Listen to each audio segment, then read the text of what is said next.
सातवां ज़बूर अदलो इंसाफ के लिए दुआ। दाऊद का शागिर्द जिसे उसने बिन्यामीनी कूश की बातों के सबब से खुदावंद के हुजूर गाया। ए खुदावंद मेरे खुदा, मेरा तवक्कल तुझ पर है। सब पीछा करने वालों से मुझे बचा और छुड़ा।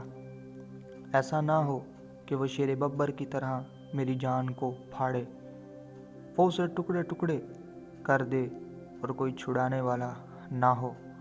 ए खुदावंद मेरे खुदा, अगर मैंने ये किया हो, अगर मेरे हाथों से बदी हुई हो, अगर मैंने अपने मेल रखने वाले से भलाई के बदले बुराई की हो, बल्कि मैंने तो उसे जो नाहक मेरा मुखालफ था बचाया है, तो दुश्मन मेरी जान का पीछा करके उसे आ पकड़े, बल्कि वो मेरी ज़िंदगी को पामाल करके मट्टी में और मेरी इज़्ज़त को खाक में मिला दे।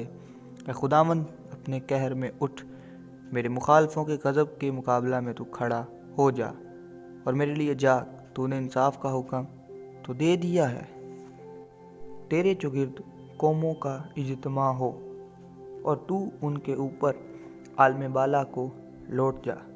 खुदावंद कौमों का इंसाफ करता है। ए खुदावंद उस सदाकत व रास्ती के मुताबिक जो मुझ में है मेरी अदालत कर, काश के शरीरों की बदी का खात्मा हो जाए, पर सादक को तू क़याम बख्श, क्योंकि खुदाई सादक दिलों और गुर्दों को जांचता है। मेरी सुपर खुदा के हाथ में है जो रास्त दिलों को बचाता है। खुदा सादक मुनसफ है, बल्कि ऐसा खुदा जो हर रोज़ कहर करता है। अगर आदमी बाज ना आए तो वो अपनी तलवार तेज़ करेगा। उसने अपनी कमान पर चढ़ाकर उसे तैयार कर लिया है। उसने उसके लिए मौत के हथियार भी तैयार किए हैं। वो अपने तीरों को आतिशी बनाता है। देखो, उसे बदी का दर्देजा लगा है, बल्कि वह शरारत से बारदार हुआ और उससे झूठ पैदा हुआ। उसने गड्ढा खोद कर उसे गहरा किया और उस खंदक में जो उसने बनाई थी खुद गिरा। उसकी शरारत उल्टी उसी के सर पर आएगी, उसका जुल्म उसी की खोपड़ी पर नाजिल होगा।